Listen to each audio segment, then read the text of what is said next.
Welcome to the importance and power of reading. I'm Michelle, the computer lady, your host. During some awful dark times in America, Black people were denied the ability to read, to learn how to read, to write, or to even own books. And that has hampered our communities up until this day. Now we're going to have important conversations about the importance and power of reading. Hi, everybody. Thank you so much for joining me today for the importance and power of reading.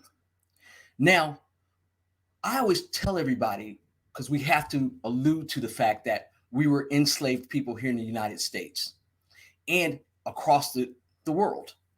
But in the United States, we didn't have the ability to read, to write, or even own books. And now more than ever, it's so important that our children and we read in order to, number one, elevate ourselves in our communities. Today, I have a good friend of mine. Her name is Rhonda Weir.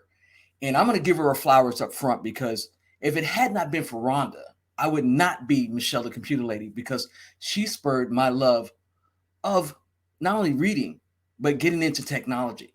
So I want to introduce to everyone Rhonda Weir. Rhonda, welcome aboard. Very excited to be here. That is awesome. Rhonda, we've been friends for a long time, 30 some odd years. Yeah. So do me a favor and tell everybody what you do. I'm an attorney. I practice family law in New York, and I represent everyone in family court: moms, dads, kids, aunts, uncles, grandparents. Um, Irrespective of what their position are, I go in and try to get them what they need in the case. That is awesome. So, as an attorney, just your occupation alone requires lots of reading, correct? Oh yeah, tons of it. So, take us a little bit through your law school journey because that was fun for me, but arduous for you. Well, law school was a challenge in that what I used to do for leisure, I now had to do for real. And it was constant and it was always on. But the good news was is that because I was always a voracious reader, and because I was very interested in the topic and in the way in which the laws work and how the laws are living, they're alive. They have to change and modify as our culture enlightens itself and becomes more inclusive. And as the words have to be lifted off of the page to address the people that the laws are there to protect and to help. So reading is the center of what I do. In fact, a lot of people say that lawyers are professional readers, and we are, because we have to read, we have to interpret, we have to translate. And it's the translation part that's actually very important because we have to take these sometimes very technical, sometimes not seemingly making sense ideas and concepts and then communicate those to our clients, which means you first have to read them and understand them, and also be able to uh, explain them in a way that a person who's not in this profession understands. And I just want to make clear, I was a philosophy student in undergrad, and I had a philosophy professor tell us one day, I want everyone to look around the room and tell us what you're going to do. So we had people who were going to be engineers, some were going to be computer scientists, others were going to be teachers, whatever. And she basically told us, she said, and this is a quote, in 10 years, you will not be able to talk to each other because each one of those professions develop their own language. Okay. And it is only by reading that you're able to take your language and then communicate it to someone else who's not in your area. So it really is very important to know how to read and to learn to read and to learn to interpret what you read. That is an awesome statement. Now, I have some questions because I'm going to take you back a little bit. Hmm. Did you, because you said you were a voracious reader, did Yeah, you enjoy reading as a child? I did. I did. It was an experience for me. It was the way in which I traveled. It was the way in which I saw other lands, other exposed to other cultures, other ideas. I loved reading. In fact, my dad, who had an eighth grade education, he said that he went out and bought the biggest dictionary he could find because I was always asking him about words that he didn't know, right?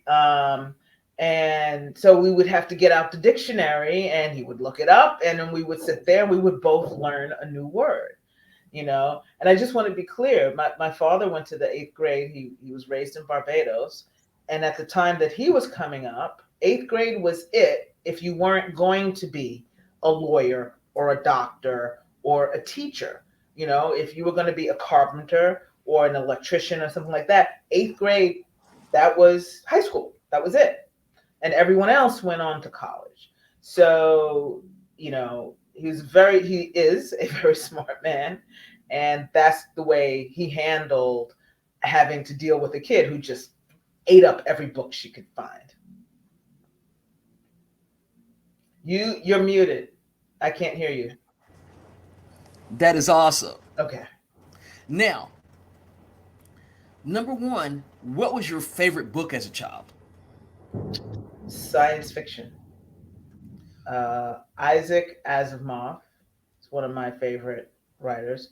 And in terms of fantasy, which I also did, The Hobbit and Lord of the Rings. I read the trilogy, The Hobbit, and then the trilogy, Lord of the Rings, 1972, somewhere about that.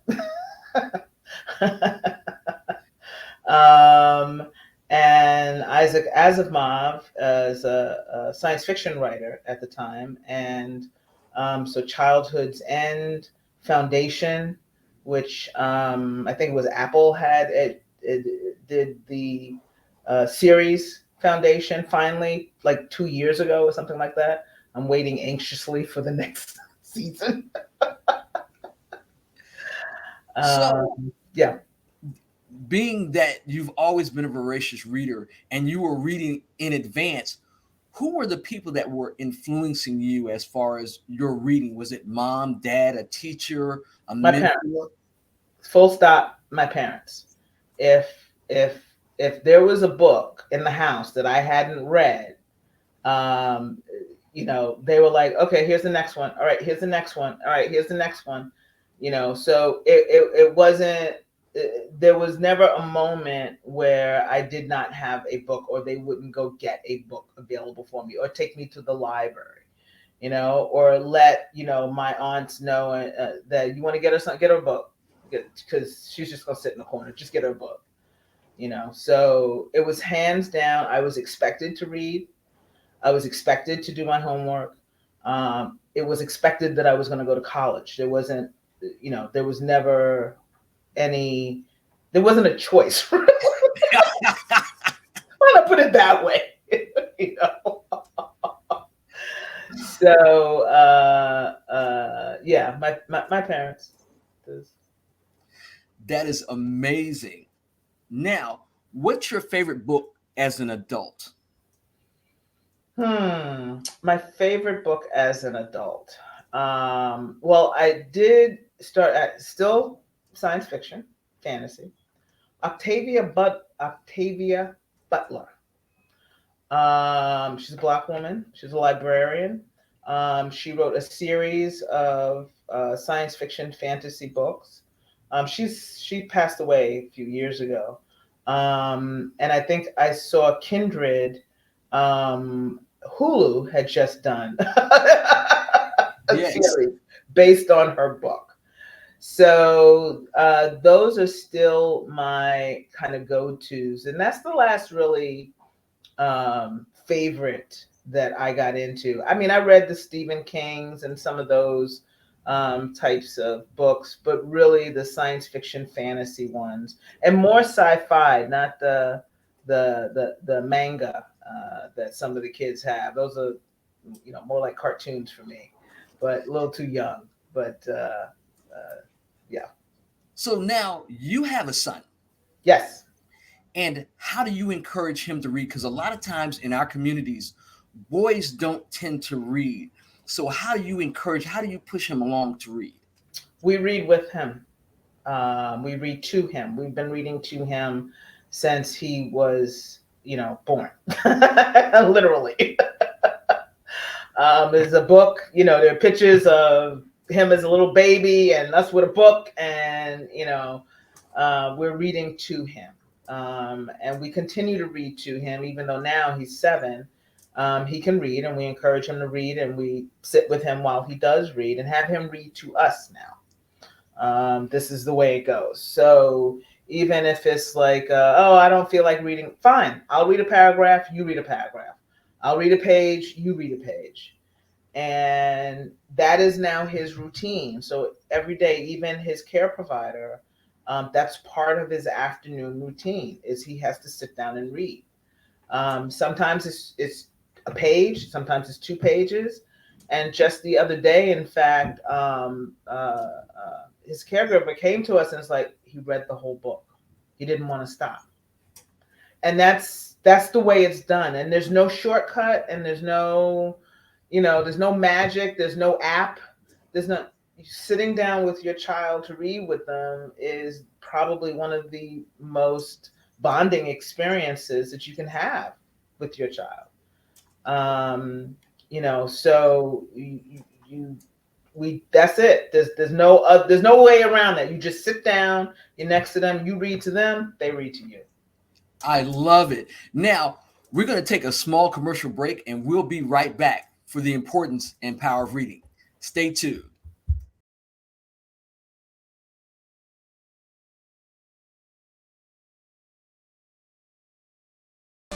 Since 1877, Jackson State University has been training students for a life of service and leadership to impact our global society.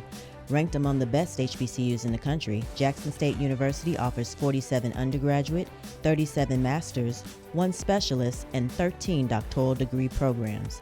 Whether you're interested in the arts, education, public health, the sciences, or business, we're here to take you from ready to JSU ready.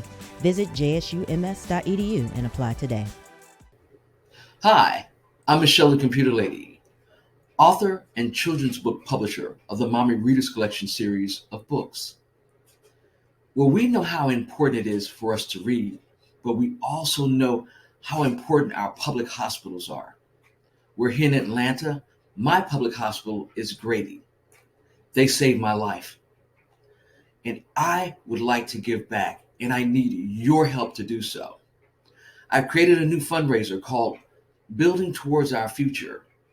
And what's going to happen is we're going to make sure, you and I together, that Grady keeps on serving the marginalized, the poor, and the indigent in the Atlanta metro area. All right, stay tuned for more announcements. I'm going to be telling you how real soon. Thank you for joining me in this fight to make sure that we can live with Grady.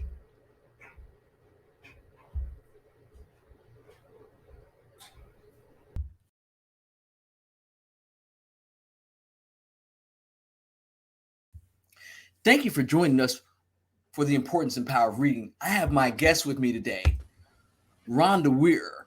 She is a family attorney. She practices law in New York State.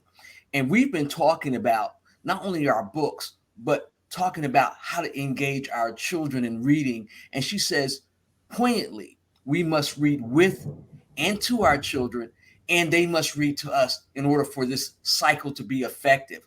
Let's continue with that. Now, we talked about how it's helped you in your life. Do you think you would have gotten as far as you have if you had a struggled reading?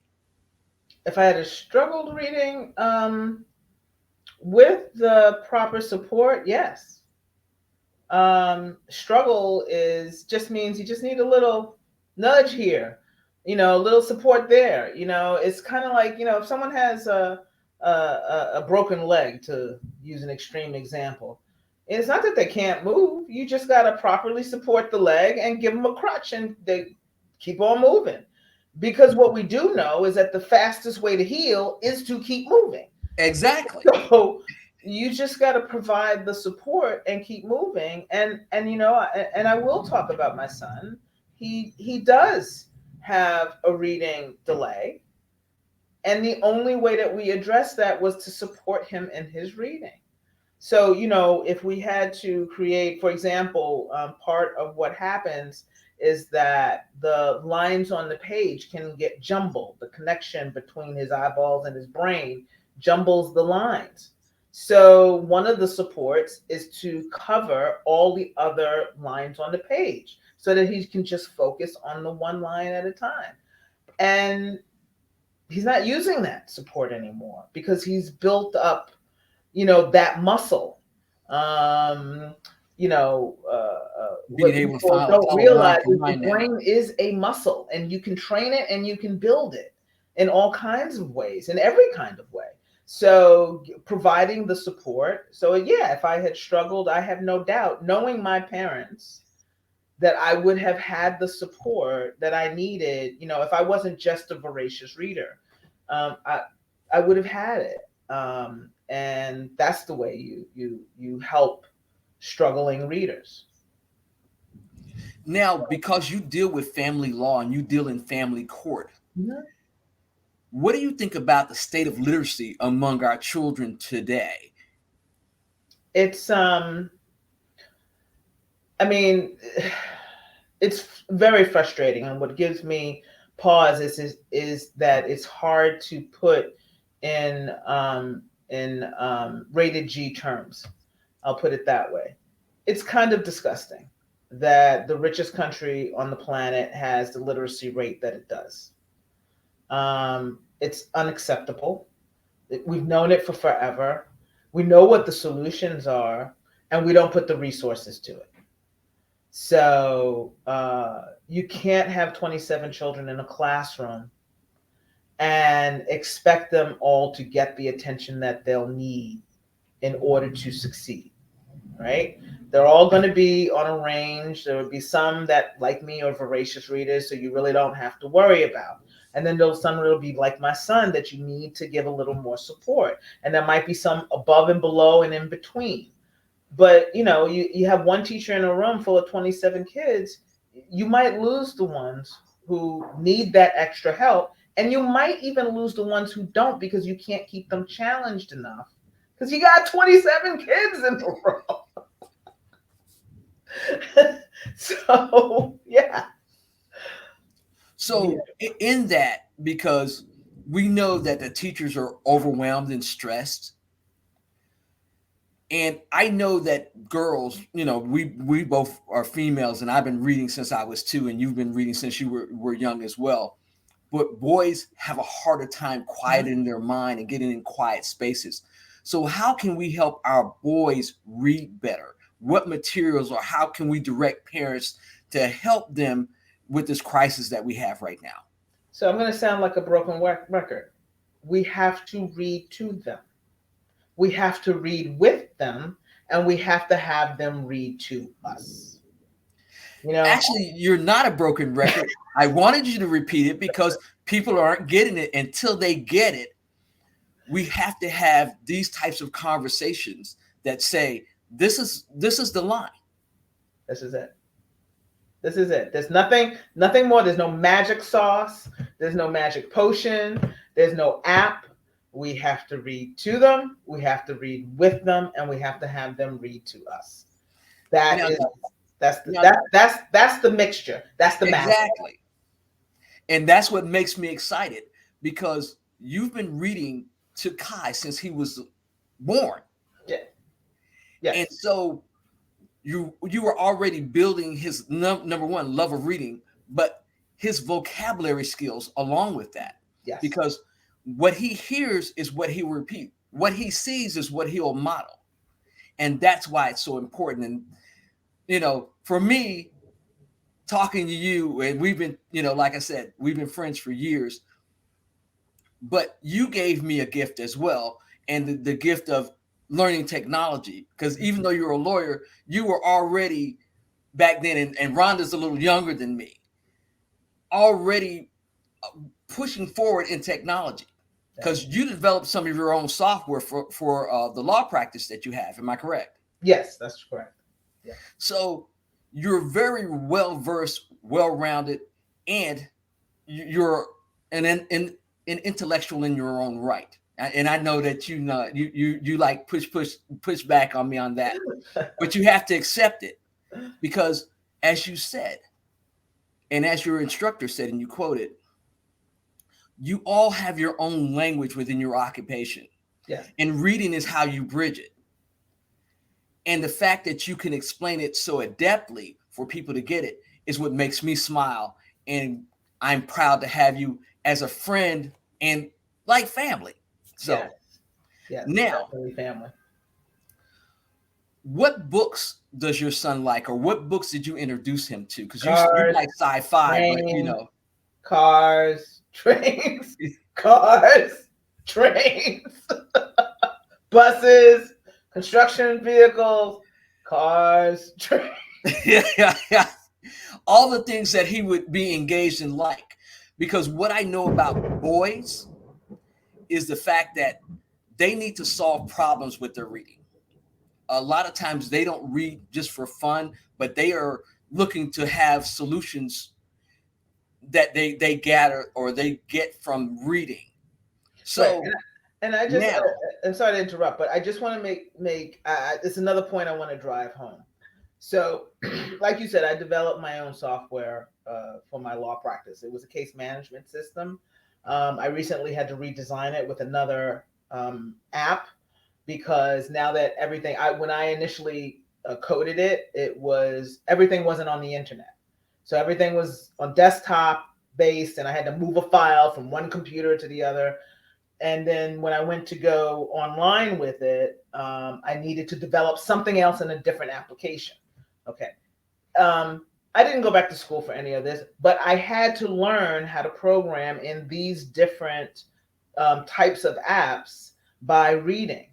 And when you talk about different occupations, there's not an occupation on this planet that you don't need to know how to read for. If you're a carpenter, you need to know how to take measurements. You need to know angles. You need to know what kind of wood you're working with, how much it weighs, how much weight it could take. All of that is explained in the label on the piece of wood when you go out to Home Depot to buy it. If you're going to be an electrician, you got to know how to read. You got to know the difference between AC and DC. You got to know what you have to plug in where and how you have to join them. If you want to do plumbing, it doesn't matter. If you want to do automotives, all these cars are electric, they're computers. You got to know the code, and you have to be able to read the manual. There's nothing anymore that you don't need to know how to read the manual. As a gardener and someone who, well, I used to own bonsai, but there was a lot of reading involved in order to understand how soil works and what I needed to add or subtract or where I need to clip a plant. I did that all by reading about it. And reading is fundamental to everything. It's fundamental to math. It's fundamental to astrophysics. It's fundamental to everything. and that is absolutely true. All right, we have to take another commercial break. We'll be right back with a few more questions for our guest, Rhonda Weir, family lawyer from the state of New York.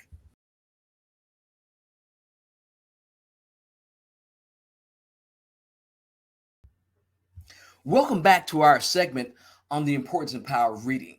And we're talking today with Rhonda Weir, family lawyer, and she's been explaining to us the importance of reading and the power, because you have to do everything that we do, every vocation, every occupation, every profession requires that we read.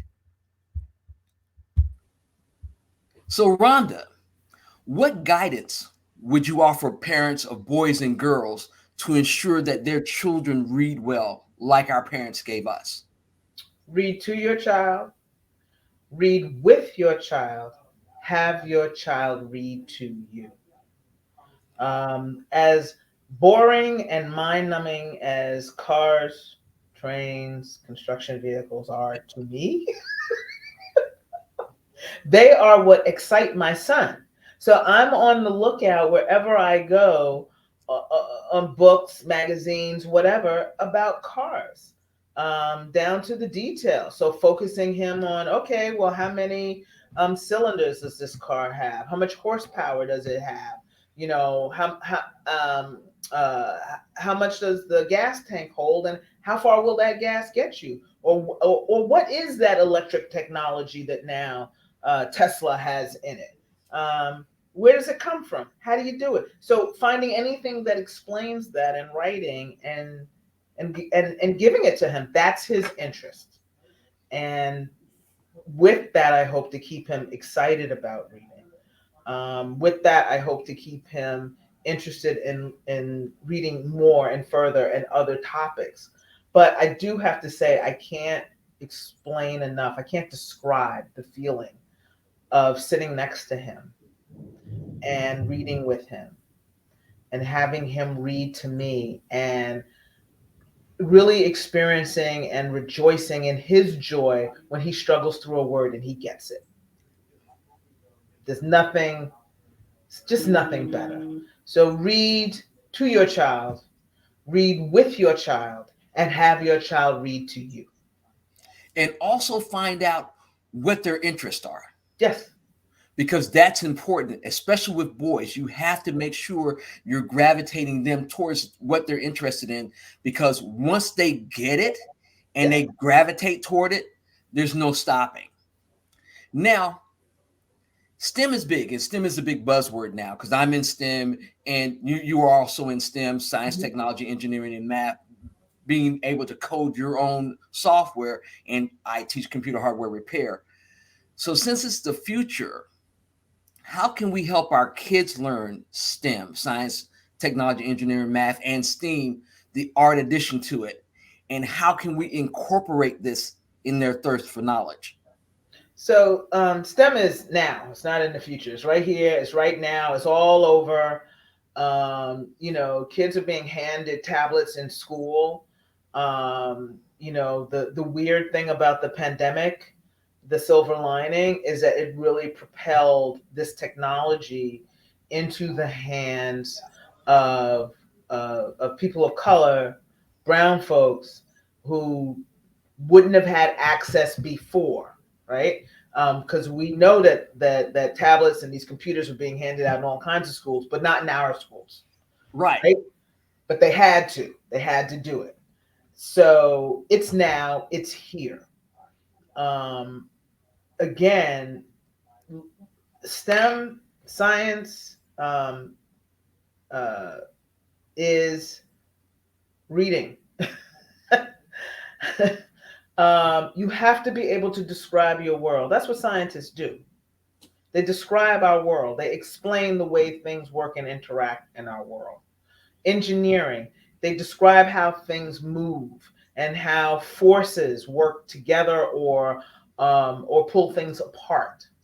All of that needs to be described, and it is described with language. And sure, you can talk about it, but at some point you've got to write it down. And reading and writing go hand in hand. So to introduce and to keep our kids interested in STEM, you just have to look across the room. The microwave, how does it work? Did you get the manual? Did you check it out? Did you see the warnings? Why are they issuing that warning? Even the trash can has an automatic up and down thing. How does that optical thing work to automatically open the trash can? Well, someone wrote a manual about that. Guess what? And there's all kinds of engineering and physics that went into the development of just that little optical thing on your trash can. So that's the way in which you just look around and you like point out something and say, well, how does that work? And can we read about how that works? Or how it actually got started. So I am a Neil deGrasse Tyson groupie. Yeah, it makes two of us. I pray I can get him on the show one day. And I learned the other day that the x-ray machine that is used in airports was actually developed by an astrophysicist who wanted to use wanted to include x-ray technology in telescopes so that they can look at things in the sky in that visual range, in the x-ray range. It wasn't created to x-ray luggage in an airport. It wasn't created, right, for that. So, something that's developed totally somewhere else can be used over here. But how do they do that? How do they translate all of that? By the word, the written word. Well, that's why for me, and I'm a big STEM proponent because number one, I'm in it. But writing STEM for kids, because I was chastised by a lady that was supposed to be an editor for me. And she's like, that's too high level. I said, you don't understand the ability of kids to understand something if you break it down properly. Everything we do has a cause and effect. And that's what's so great about reading. And I would have to say that editor underestimates children. That's something we should never do. So I've been an attorney in family court for going on 25 years. And the one thing that I have learned is that the kid is usually the smartest one in the room. Don't underestimate them. Don't assume something's too high level. They'll ask, or they'll just tell you, I really don't know what you're talking about. Because they don't have a filter. They ain't worried about your feelings. They are not. So, every time I talk to my grandson, don't assume that something is too high level. Just give it to them, and then have a conversation with them. That's the whole point. Even if it is too high level, then you have a conversation. How are you doing? Did you get that? How could we make it? Maybe I need to go back and look at it. It'll help me because I'll learn a different way to communicate the concept. So, don't underestimate your kids. They know a lot more than you think they know. And exactly. And they're always listening and always hearing. Right. Rhonda, I want to take this time to thank you for joining me today. I want to thank you for asking me. This has been great. I really enjoyed it. It's great to see you and hang out and just chat, but thank you.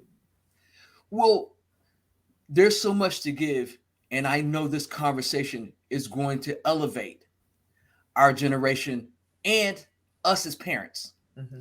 Everybody, thank you so much for joining me today. Thank you, Rhonda, for being so kind. Thank you. We'll see you on the next segment of The Importance and Power of Reading. Stay tuned. We'll be bringing this to you with lots of different occupations, lots of people in the different sciences, technology, engineering, and math fields that have struggled with reading, some that haven't. But we're here to inform you and let you know about the importance and power of reading. Good day to you all. Thank you so much. I'm Michelle, the Computer Lady, and good evening.